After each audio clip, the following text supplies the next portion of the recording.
Hi அஸ்லாம் வலைக்கும் friends எல்லாம் எப்படி இருக்கீங்க? இன்றைக்கி இந்த வீடியோவில் எப்படி சரியான முறையில் நம்ம வந்து ஃபிஷ் அண்டு இறாலை வந்து க்ளீன் பண்ணுறதுன்னு சொல்லி உங்கள் கூட நான் வந்து ஷேர் பண்ண போகிறேன். ஸோ ஃபஸ்ட்டு நம்ம வந்து இறாலை கொண்டு வந்துடும். அதுக்கப்புறம் பார்த்திங்கன்னா அதில் இருக்கிற அந்த மேல் தோலை வந்து கழிவு, அதாவது குடல்னு சொல்லுவோம். போன வீடியோவில் நான் வந்து இது போட்டிருக்கேங்க. ஸோ அதனால் வந்து சரியான முறையில் நீங்கள் வந்து வீடியோ ஷேர் பண்ணுங்கன்னு சொல்லி நிறைய பேர் கமெண்ட் பண்ணியிருந்தீங்க. ஸோ அதனால தான் இந்த வீடியோ உங்களுக்கு. இறாலை வந்து அதுக்கப்புறம் நம்ம வந்து மேலே அந்த குடலை எடுத்துகிட்டு வாஷ் பண்ணிவிட்டு மஞ்சத்தூள் கல்லுப்பு போட்டு நல்லா ஒரு 7-8 தடவை வாஷ் பண்ணால் ரெடி ஆகிடும்.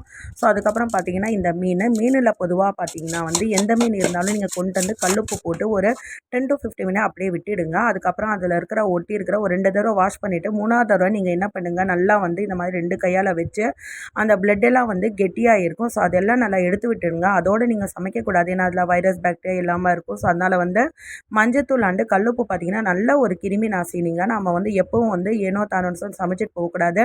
என்ன இருக்குது ஏது இருக்குது, அதுவும் வந்து இந்த நான்வெஜ் இல்லாமல் வந்து ரொம்ப சுத்தமாக ஒரு 7-8 தடவை அந்த தண்ணி வந்து நல்லா ஒயிட் கலராக சுத்தமாக இருக்கணும். ஸோ அந்த மாதிரி வர வரைக்கும் இந்த மீன் இறால் எல்லாம் நல்லா வந்து நம்ம வாஷ் பண்ணணுங்க.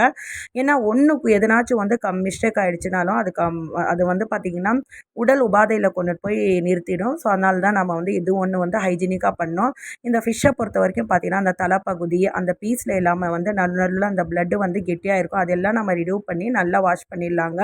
ஃபிஷ்ஷை பொறுத்த வரைக்கும் பார்த்திங்கன்னா மஞ்சத்தூள் கல்லுப்பு அது ரெண்டும் பெஸ்ட்டுங்க. நல்லா இந்த மாதிரி ஒரு 7-8 தடவை வாஷ் பண்ணிவிட்டு அந்த தண்ணி வந்து ஒயிட்டாக வரைக்கும் நல்லா வாஷ் பண்ணி அதுக்கப்புறம் வந்து நீங்கள் உடச்சிடாமல் மேலோட்டமாக எடுத்து வச்சுடுங்க. ஸோ அதுக்கப்புறம் வந்து சமைக்கலாம். நீங்கள் எது ஒன்று நம்ம வந்து ஹெல்த்தியாக தாங்க வந்து சமைச்சு கொடுக்கணும்.